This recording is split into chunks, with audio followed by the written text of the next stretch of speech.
Hello, good morning, good evening to all you beautiful people from across the globe. How have you been? Well, the thought for today is all about nurturing relationships. Nurture.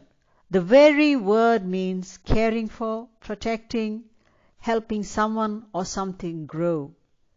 With relationships too, a lot of nurturing is needed. When we nurture, we take care of someone's needs and desires, oftentimes even more than our own, thereby making ourselves and the others feel comforted, wanted, loved, cared for, and complete. I would like to tell you this heart-tugging story. It seems too real to be a story. Anyway, this is one I heard long back, but has stayed in my mind till date. There is this beautiful story about this eminent and wealthy businessman who was very successful in every venture of his. However, his behavior changed over the years. He was a person who traveled all over the world, and busy as he was, he seemed to have his trips cut short after a while. He stopped going out stations and always seemed to be too eager to go home at the drop of a hat, especially to have his food. Curious to know the crux of the matter, one of his friends mustered up enough courage to ask him one day, "Why do you keep going home to have food? Would you not save time if you snatched a bite from here? Moreover, the weather is also too bad these days. How tiring it must be for you to ride up and down in this inclement weather." The businessman smiled. "Would you, too, like to join me for lunch today? We could go and be back in time." The friend, dying to find out the reason, agreed. When they reached the mansion, he was not surprised to find the table all set, food and butlers ready and waiting. That was what he expected. They sat down to the meal. But what was shocking and unexpected there was that a wheelchair was brought in with a frail lady sitting propped up with pillows.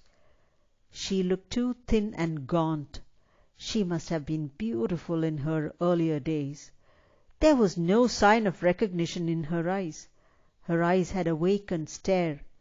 Obviously, she had lost her memory, was too sick, and needed care.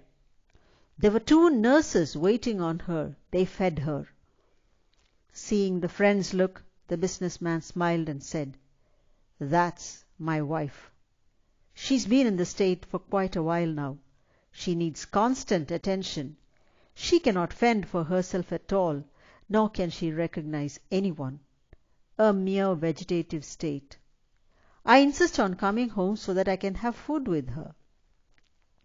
The meal over, the businessman went over, bent and kissed her forehead tenderly, and whispered something in her ear. It was such an endearing act that his friend found tears welling up in his eyes. How much in love they must have been earlier for him to still want to cherish her. On their way back, they were both silent.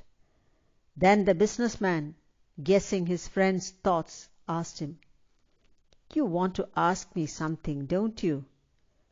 The friend burst out, But if she cannot recognize you or even know that you are her husband, then what is the point in going through this mealtime drama? I mean, it does not make sense to me." "Pat," came the reply, "she may not know who I am in this condition that she is in.